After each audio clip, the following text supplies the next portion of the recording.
basketball and the ball doesn't make it over the net, guess what they say? So in other words, what he said was, your intention was to hit it over, but something in your motion wasn't right. So since it wasn't right, even though you did what you thought you were supposed to do, because what you were supposed to do was never accomplished, guess what? No, sir. And we have a whole lot of people in church who are perpetrating, doing what they think they're supposed to do, but because it's not what you're supposed to do, guess what God is saying? No, sir. I'm not giving you credit for something that's out of order. I'm not giving you credit for something you did with a foul heart. I'm not giving you credit and you never meant it from your pure intentions.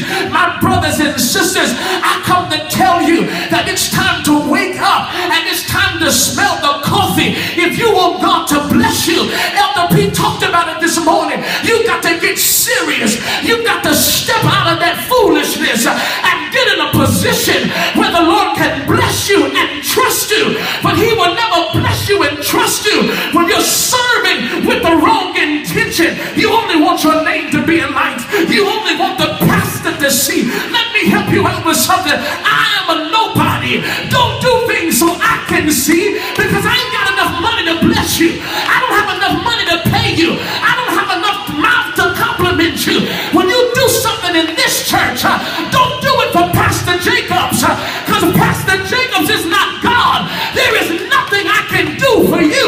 When you do something here, you need to do it so that God can get. I wish I had a praise in this house. Somebody ought to rock back and shabak him, and you just ought to look at a couple of people and you want to tell them, neighbor, it is not about you, it's not about the pastor, but it's about God. I want God to be pleased. I want God to get the credit. I want God to bless me. You can't bless me like God can. You can't do for me like God can. You can't open doors for me like God can. And the problem in the church is this: we have a whole lot of people with a whole lot of titles and a whole lot of clout, but your heart is in the wrong place.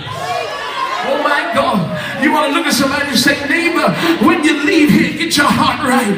Who am I talking to here? Oh, come on here, look at him and tell him, get your heart right. If you want God to bless you, get your heart right. If you want God to elevate you, get your heart right. If you want God to open doors for you, I wish I had a praise in church. I feel God doing something here. I feel God breaking some yokes in this house. I feel God shifting something in this house. Look at somebody and say, get your heart right.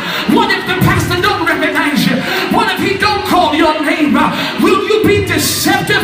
Will you be like a snake in the grass, trying to stop everybody else from doing what they're supposed to do?